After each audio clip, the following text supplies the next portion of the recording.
Greetings and welcome to another exciting episode of the Why I Love Disney podcast. I am Dustin. I'm here with my friends David and Easton. I don't know if you can tell, but my voice is a little weak. I'm a little under the weather today. But regardless, I think you and everyone needs to know that Easton has made a podcast TikTok page. Awesome. That's right. And so you can find us if you search on TikTok. I just did it myself, and you can go and find us at Why I Love Disney Podcast. If you just look in there, it comes right up. And he made our first post today. Is that right, Easton? That's right. So there you go. That's some exciting news out there. We'll be all over the TikTok doing some dancing and doing some memeing and doing whatever else the kids are doing. Yeah. What is TikTok? I'm kidding. No. Well, what are you kids talking about this TikTok? right. So there's a TikTok Disney reference, right?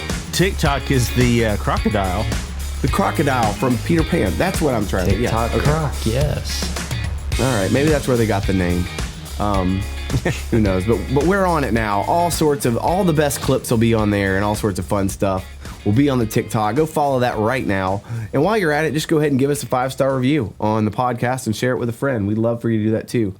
Check the socials out. But we never start with that. We always end with that. So I'm just flipping it all upside down today. It's one of those kind of days. It is a flipped upside down kind of day. That's what Disney's doing to Hollywood studios. They're flipping everything upside down. Have you heard the news, David? Break it to our friends.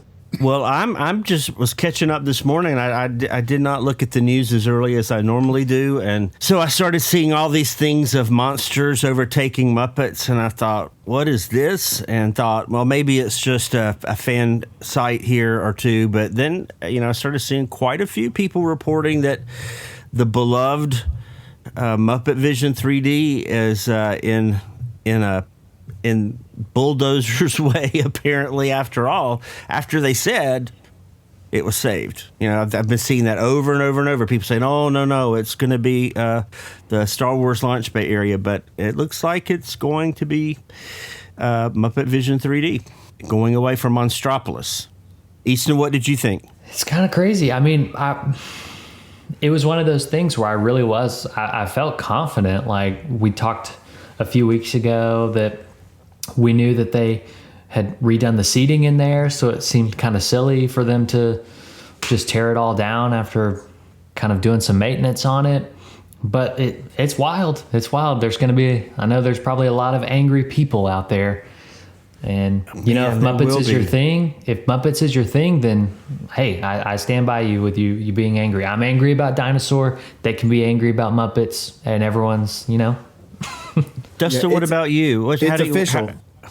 USA Today says Disney's going to close Muppet Vision 3D at Disney to make way for the new Monsters, Inc. ride. Things are always changing. We've talked about this. And what about, you were going to ask me a question? I'm sorry. I was going to ask you, but before, again, I'm anxious to go now. Not anxious. I'm interested in going and finding all the people that said, oh, Muppet Vision, that's an icon. Rivers of America, that can go. They're going to be out of their minds. Again, I think all attractions are important. I mean, a legacy attraction, I never like seeing those go because they got so much land. There's just no reason to take something out. You can make it better, you can plus it, and it can be the filler attractions for the big roller coasters. I mean, the thing is that Monsters, Inc. is going to be a thing because it's a roller coaster. Right. Yeah. It's gonna be successful. But anyway, I digress. I want to get back to you because I wanted to ask you where do you stand with the Muppets? What was your kids? I grew up watching the Muppet Show, like the on TV. I wasn't sure if you were quite old enough or if it was still on. Muppets Take Manhattan is one of my favorite movies as a child. I watched it over and over. I can still quote parts of that movie. The later Muppet movies I don't like as much. But I really do. My kids have not caught on to it as much as I have. They recognize Miss Piggy and Kermit, but they wouldn't probably know who Fozzie and Gonzo was. Maybe that's a parenting fail. I don't know. But I will say this. If you are a Muppet fan, we're talking like the Muppets are leaving the park. They're not. In fact, there's some other news that Muppets will be taking over Rock and Roller Coaster there, and apparently there's going to be a big retheme where they move Aerosmith out and put the Muppets and theme that a rock and roller coaster around that. And I actually think that is a fantastic idea. Well, it is. I'm glad that they're. I guess I'm glad that they're not leaving completely. I mean, we've known that Aerosmith, that was wearing out. I've always said that the hardest part of replacing Aerosmith is the music. Like, you don't realize how much of that roller coaster is that soundtrack.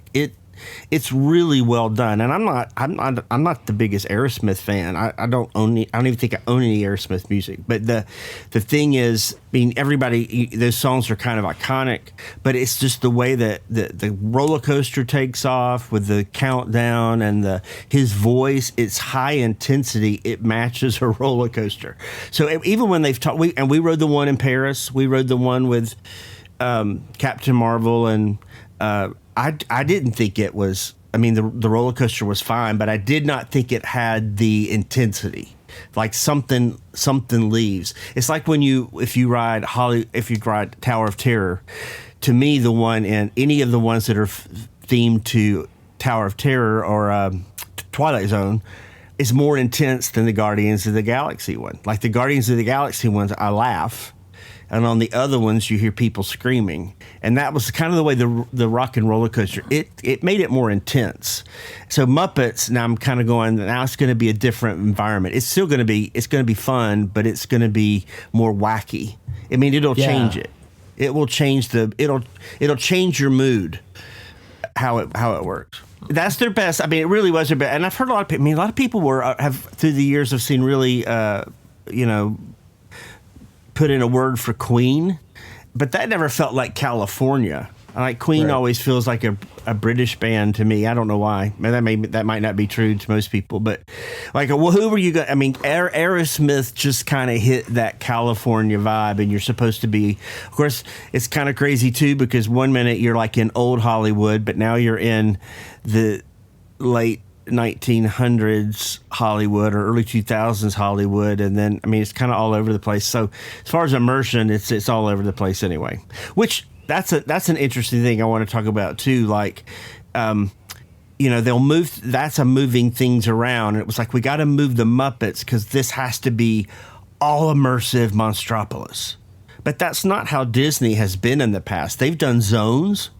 Like Monsters and Muppets, in a lot of ways, would work together. You know, if you went somewhere and you saw a monster and a Muppet, I mean, what, but it's like now they're like, oh, we got to be like, oh, it's got to be completely immersive. You can't see anything else.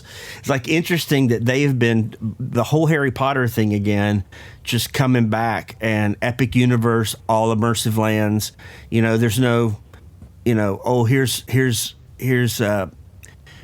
Luigi and here's that whole world, Nintendo world, but we're going to throw a little Pokemon in. No, they didn't do that. So I guess that's the world we are now.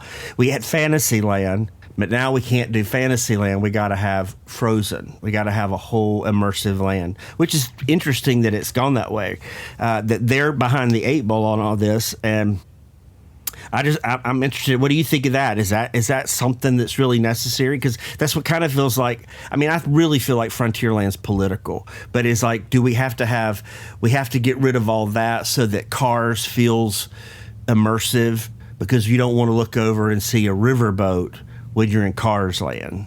I mean, is that, do you think some of that is that it, or what do you guys think?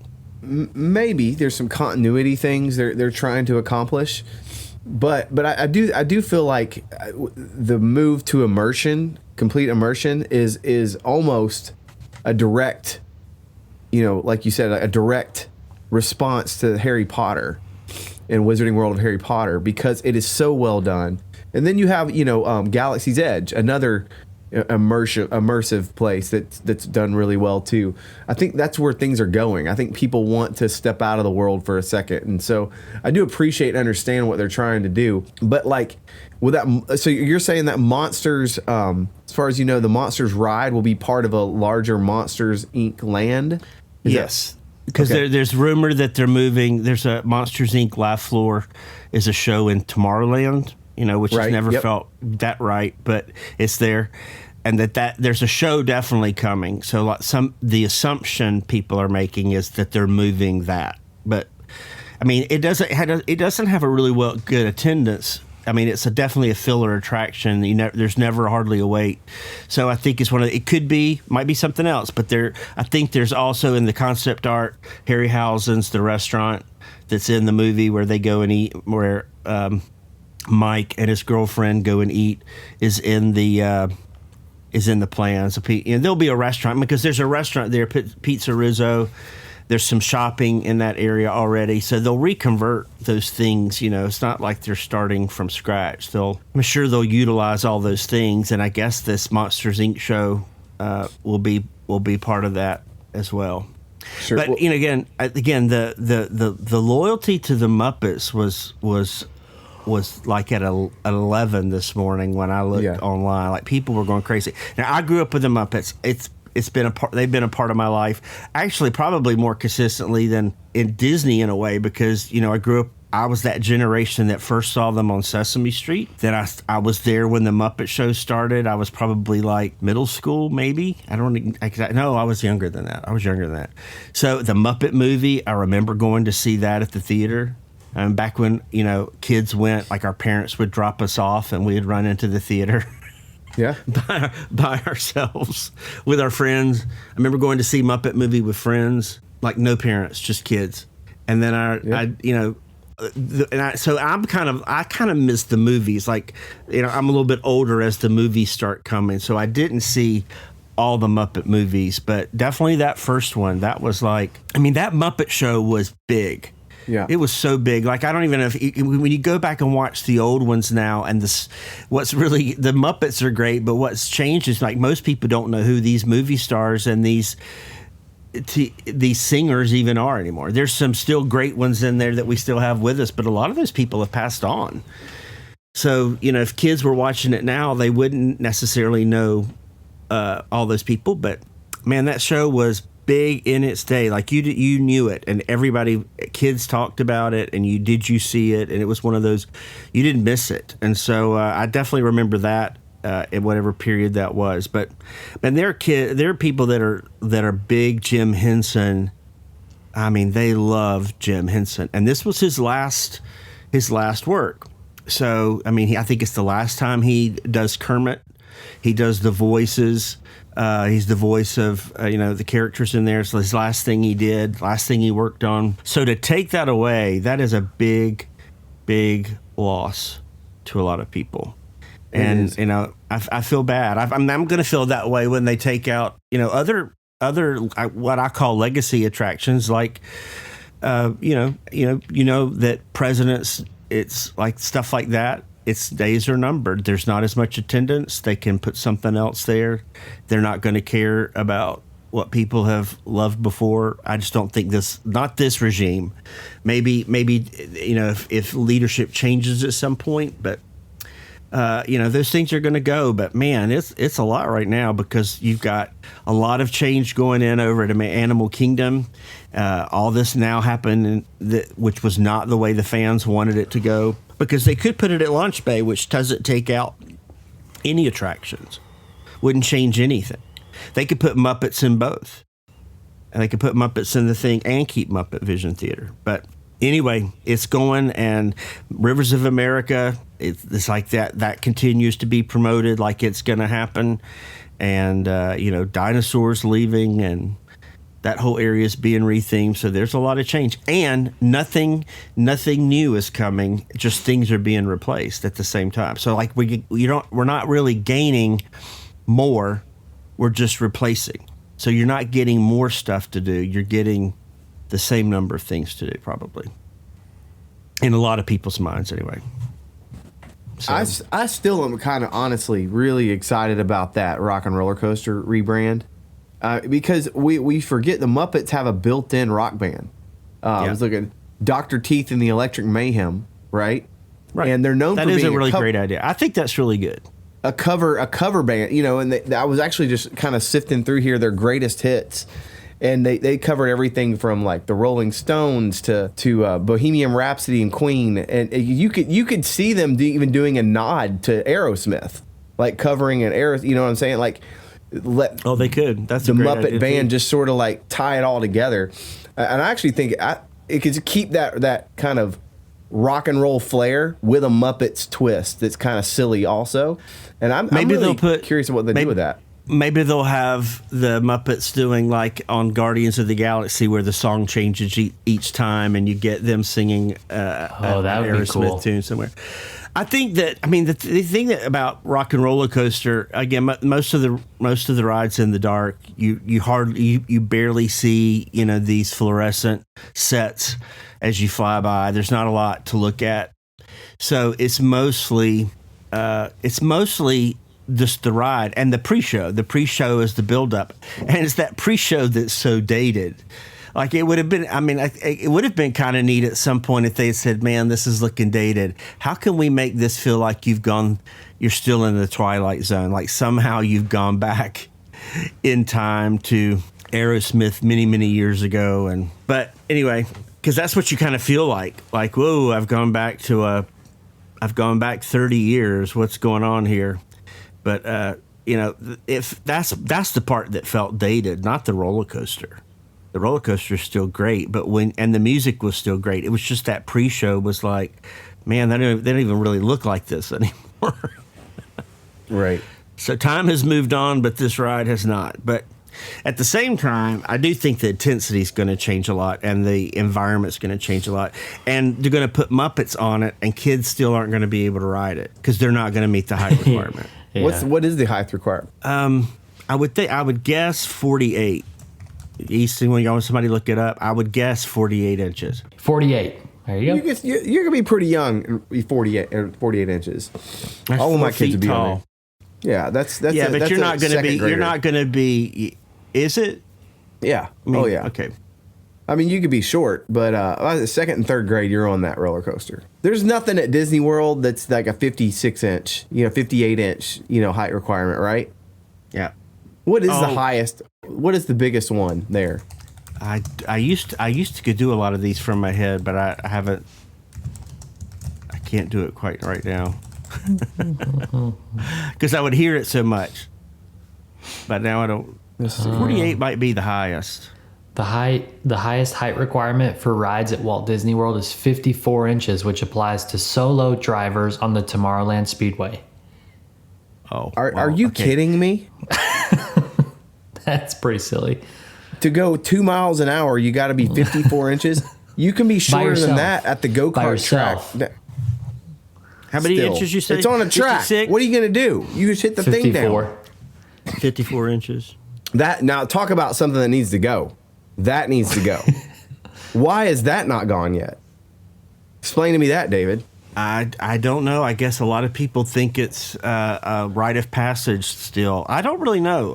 People have complained that at least change the cars to electric, do something.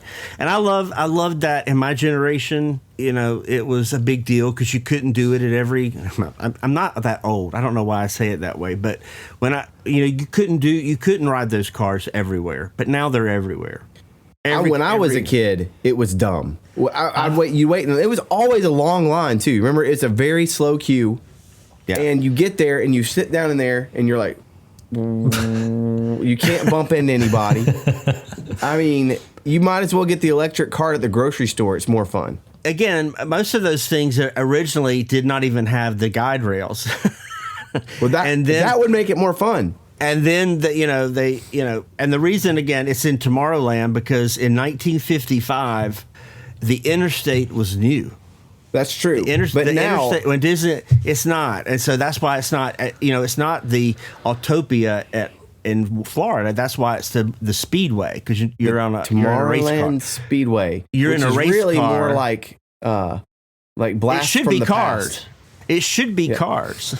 There you go. That can work. They should have somehow put the pushed Cars it over land to there. Fantasyland and made it cars, but Well, isn't it right on the edge of Fantasyland? It is, but no, still nobody's going to want to do that when it's still. They would want Radiator Springs, or we're going to get now. We're going to get that, but they're going to put it in Frontierland.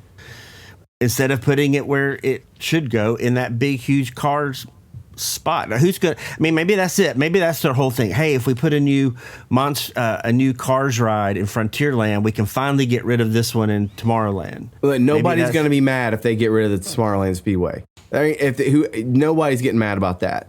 I don't think so either. That's the thing. Like, you know what I mean? Like, that's the low hanging fruit. And honestly, that's a large footprint as well. It's big. Yeah. Both of it's them huge. So it's really but interesting. anyway, I wonder, you never hear people talk about that either. You know what I mean? Like, I've heard quite a few people talk about, like, please take this. I mean, even when this, especially when they started talking about cars coming to Frontierland, people were like, no. Why? I mean, and the fact that nobody understands the theming of why there's a racetrack in Tomorrowland, because it makes no sense to people. And so it was like, well, at least make it cars. Well, at least make it electric vehicles. At least make it something. Spaceships. Do something. What can we be in anything besides something we can ride at any theme park? How about some Cybertrucks? A lot of people don't like the smell. The smell is pretty gasoline. You stand in the queue and get sick while you're standing there. The whole thing is awful. If you don't like that, that smell, you're gonna get a good dose of it. So anyway, it's crazy. It's crazy. I don't know. It's going to be interesting to watch how this pans out, and because this one almost, they're just getting into some interesting areas. Like when you take Mr. Toad out and put Pooh in, I mean that had its own little controversy back in the 90s. You take something out and put something in. But, I mean, we didn't have the internet back then. So now these things get a lot of traction online. Yeah. Mm-hmm. So it's going to be interesting to see. We've seen the power of media and the power of people's voices in a lot of things lately. So it's going to be interesting to see how it affects. I mean, I kind of thought maybe they were doing a lot of this to go, okay, we've got Monsters, Inc. It's Monstropolis is coming, and they show you two concept arts. That one is obviously the Muppet area, and one is Launch Bay area, and everybody's going, well, which one is it? And now here it comes. It's I think what they did was they put out something was because I didn't even see the original. I just saw all the reactions, but they must have done another picture or something where they said it's the South Side, and everybody knew that meant that was definitely the Muppet area. So, now the crazy thing is, did they know all along that's where it's going? And they've just let people sweat this out and all this hubbub go online and people go, oh no. I mean, big, like Walt Disney World News today going, oh no, it's going in Launch Bay. It's not, Muppets is safe. And all these people are going to just be like, well, so even when I first heard it, I was like, I'm not sure this is right. Because, I mean, there are some people who've really hung their credibility on, we know it's not that. And so now it's like, oh, maybe it is. So who knows? That's the way things are right now. You never, but I think that'll be another, I mean, did they know this? Did they know they were going to do this all along and they were just kind of playing with people? Or did they watch and see what the reaction was and they decided, yeah, there's some people that are really going to be mad. But, the thing is, if they take the Star Wars Launch Bay area, they lose a lot of office space. And all those people, because that's what they're using those old animation buildings for executive corporate stuff. And they're going to have to relocate all those people.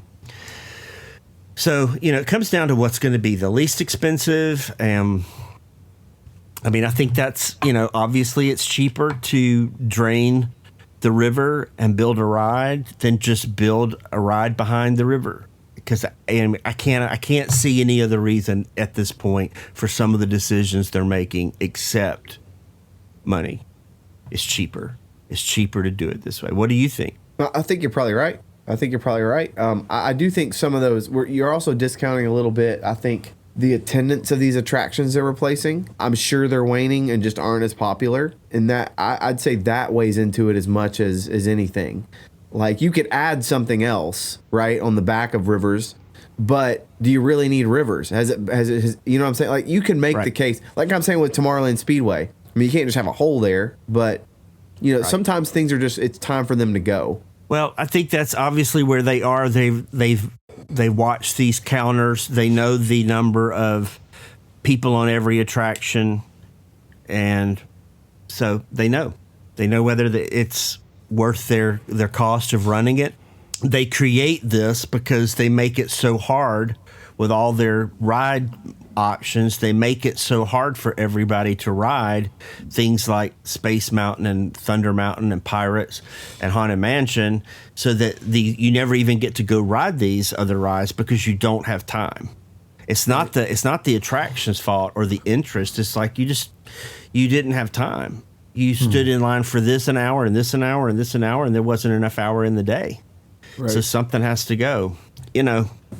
That I will still argue that. But, again, there were a lot of people who didn't care if presidents went, and they didn't care if the river went, but they do not want Muppet Vision 3D to go. So I'm ready to watch the big vloggers. I'm ready to see where they go with this, how they fight back, how they complain. Not change gears a little bit. Do you have any movie plans this weekend? This is a big movie weekend. We're moving into Thanksgiving week. A couple big things coming out. You have any plans to go to see some shows? Well, I guess our family we're going to see Wicked, I think, on Sunday night. Is that right, Easton? I think so. I don't know if it ever got locked in, but I know we've talked about trying to figure out if there's time to do it. We haven't made plans to see Moana 2 yet, but I guess we'll figure that one out as well. We usually go, our family tradition has been to go to see a Disney movie Thanksgiving day, kind of at night. And since the kids were like middle school, and we stopped being able to travel on the weekend, it just wasn't long enough, so we couldn't go see our families. And so we started having Thanksgiving just with us. And so we added a movie in that. So I guess we'll try to figure out how to keep that going on. I'm kind of like, okay, I'll go. I mean, I'm not excited. I'm nervous. Excited about Moana too? No, not really. I mean, it's not that I'm not excited. I'm just anymore. I feel like what's happened to me? What have they done to me?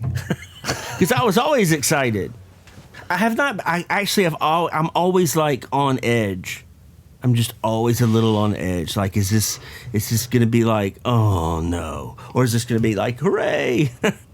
Since Frozen 2, I've been a little bit like that, where you're like, I don't know. Since about 2019, it's been kind of like, what's going to happen here? Am I going to be like, I don't know. Are you more excited for Wicked than Moana 2?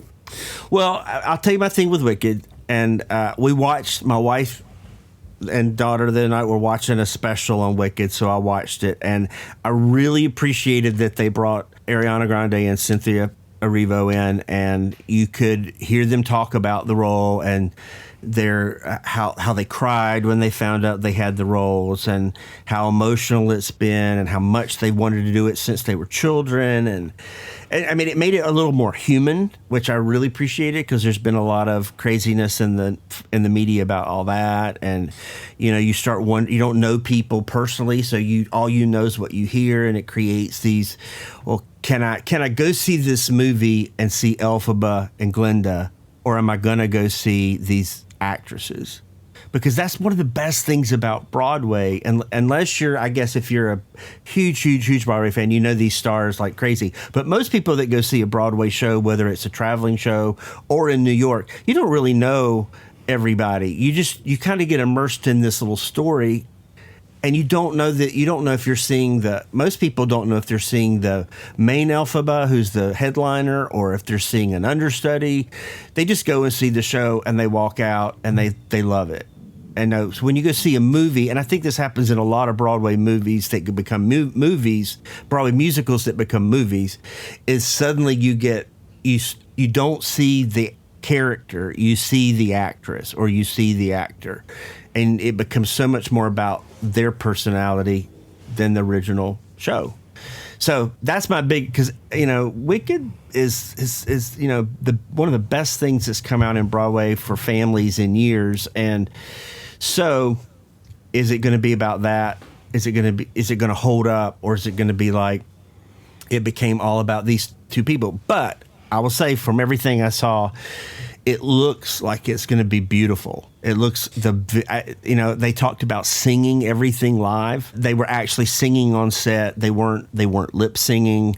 They performed all these stunts that shows Cynthia Erivo on the broom doing the flips, all this crazy stuff. It was pretty amazing.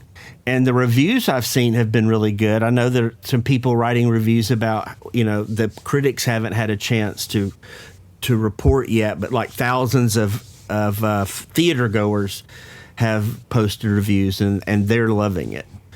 So I think that's kind of the way Moana 2's been. Like they've got an embargo where critics can't, for some reason, critique it. So, I mean, I think that's what they did with Wicked. Like, they are not allowing any critical reviews to go out. I don't know what the purpose of that is, but everything I saw kind of made me like, okay, this is going to be good. I've seen some that are like, negative. It's hard to know anymore. I mean, there's just so much. I try not to look. I try to put blinders on and just go in, but it's hard. I mean, you hear stuff everywhere you turn. So yeah, I'm excited to see Wicked also, but I'm most excited. It's on the list, but Gladiator 2 is the top of the list for my family. Well, yes, I was going to say, you got with four young guys there. That's got to be. Now, what is that rated? I don't know. That's a great question. Let's see here. I thought it was probably R. The first one was rated R, but again, it was more just violence, which we're fine with the violence. Yeah, it's rated R. It's so maybe we won't see it with my family. Maybe I have to see it first. But yeah. But either way, I'm excited about it. The reviews I've heard haven't been great on it, but we'll see. Well, Rotten Tomatoes is pretty good. 72 score for critics and 84 for fans. I usually usually care more what the fans think. Right. Wicked is pulling out a 98 fan score and an 89 critic score. The new Red One movie has a 90% fan score too, a 32% critic score. Yeah, it got a really bad critic score. Yeah, and a really good fan score. So that's another one on our list that our family really wants to see. So there's have people been going to see that? Because I thought the numbers on that were pretty low too. Like it hadn't been a big seller. I don't know. Let's look that up. Well, while you're looking that up, also we've got we've got just a couple of weeks to our Disney World trip. Ooh. This is the only time my feet will have touched Disney soil in 2024. That is wild. That almost a whole year went by. Like we did. I mean, because we have really hit it hard the past 5 years. I mean, we've been a lot. I've been to the parks a lot, I think, and not as much as somebody that lives in Orlando, but for somebody who lives out, a lot. So, we're gonna and the sole purpose is really to go do these things that may be gone. So we're gonna be riding that riverboat, eating our ice cream. I guess we'll have to do Muppet Vision 3D while we're there. It looks like Red One is the number one movie at the box office last weekend and did about 70 million overall gross. I don't know what to compare that to. I don't know if that's more or less than expected, but either way, that's a lot of money. If that were my money, I'd say it's a lot. Yeah, me too. I'd take 70 million for a weekend. What one person thinks is a lot, you hear that a lot because you never know the cost of a movie. You don't know. True. I mean, maybe people that report already know that it had a huge budget and there's no way they can recoup. I don't know. That happens a lot. I'll definitely see them all, though. I'm really excited about all of them.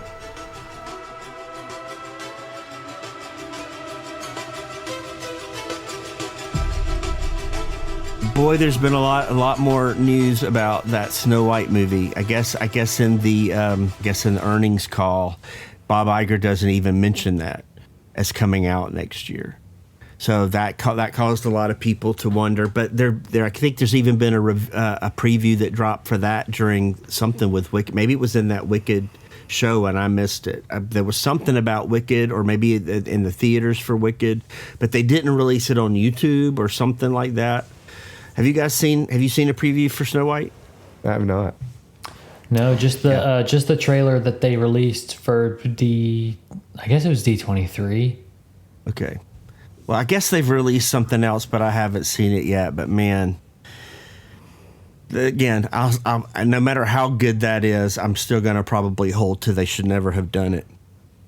And I said from the beginning, don't touch that and don't touch Pinocchio.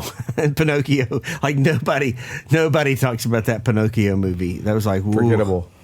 Forgettable. Yeah. Don't. But it didn't enrage people. Like the Snow White movie seems to be like crazy online. Like they shouldn't have touched it. You just can't. You can't recreate something like that. Can't do it. I believe she said something else political too after the election. Oh yeah, multiple things. She basically, and this is not. I'm not. It to me, it's more about not who she was saying it to, but that you just said it to anybody. Sure. But she basically said, if you supported a certain candidate, I hope you never have peace. Yeah. Right. And that's a lot of people you just blasted. And this is, you got a movie coming out you got to promote. You're alienating people, yeah. Then they made her apologize. So there's an apology online, but people are like, she didn't write this. They wrote it. And it's too little too late. So I don't know. I mean, apparently she's also in John Lasseter's animated movie Spellbound that's coming out Thanksgiving weekend on Netflix. Like she's got that role too. It's like she's everywhere. Do you think that there would be this much rage towards Snow White if she hadn't have been so problematic early on? Because there was still all this stuff with the dwarves and how they changed the dwarves and all that. It's true. And that causes some things, but I really think, because we're going back to, I mean, granted it's CGI dwarfs and I don't really like that either, but I think we could have just probably gotten past it a lot quicker if she had not been so problematic from the jump. Yeah, 100%. You don't make it, you stir it and make it worse. It's one thing after another. Weird looking CGI because of a complaint that's controversial from an actor who's not even in the movie, just another famous actor. And then she starts making very controversial statements. Isn't Gal Gadot in it also? Yeah. Right? Mm-hmm. Yeah. And she hasn't said anything about it. Yeah. Well, I think back early on there was more comments, but I think the thing now is that anytime you create a movie, you create one of these movies, and you tell people, if you loved the other one we did, you're bad, or you're stupid, or you're wrong. I mean, that's like, yep. That's just not what you want to do.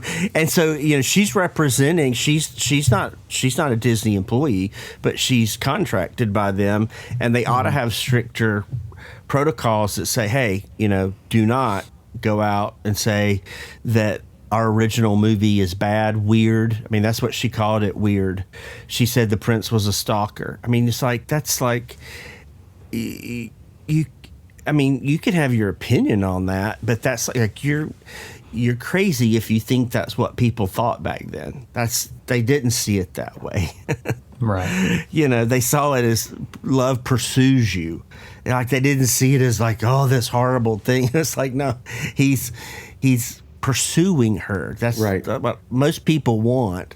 Somebody to pursue them a little bit, male or female. It loses the nuance. You want to be loved. Yeah. And in that story, too, great storytelling. There's layers and there's nuance and there's metaphor that are just deep and rich that the story brings out. And what you're doing is reducing it to black and white and just sort of showing your youth and naivety, I shall say, in making comments like that. Like you said, you can have your opinion. That's fine. But don't lecture generations that have loved this. Maybe one of the most successful movies of all time to this day, adjusted for inflation. And the thing is that when I first heard it, because I have kids her age, I went, oh man, who is around this girl? I felt bad for her. At first, I really felt bad. Like, everybody's blasting her. I was like, who's not protecting this girl that's obviously really immature? Like, why is someone not calming her time? You know, like, what's going on here? She's got some trauma. Yeah. If somebody help this girl. And then it just kept getting worse and worse, where you're kind of like, man, she's like a grumpy old 60-year-old woman. Right. But I guess that's what society and the media has created now. It's like everybody's just firing off their well, it's I would say outcome. It's two opinions. It's just two opinions all the time. Like these two opinions that, you know, you're either one or the other. You're either doing the little victory dance or you're not. So, you know, it's one or the other. Well, fellas, I've enjoyed today's talk. Looking forward to, I'm not sure if we're going to be back next week or not with Thanksgiving. We're going to try to sneak one in, I'm sure, at the earlier part of next week. But if we don't, let me say right now, happy Thanksgiving to all of our listeners. Happy Thanksgiving to you guys. I've already told you the spiel about checking us on the social medias, Instagram, Twitter, our website, whylovedisney.com, and now our TikTok, Why I Love Disney Podcast. Search it there. Hear your favorite clips. Maybe see David dancing. All of the above. You won't see that. All right. Or you might see that. We'll figure this out. But either way, guys, have a great day, and we'll see you next time.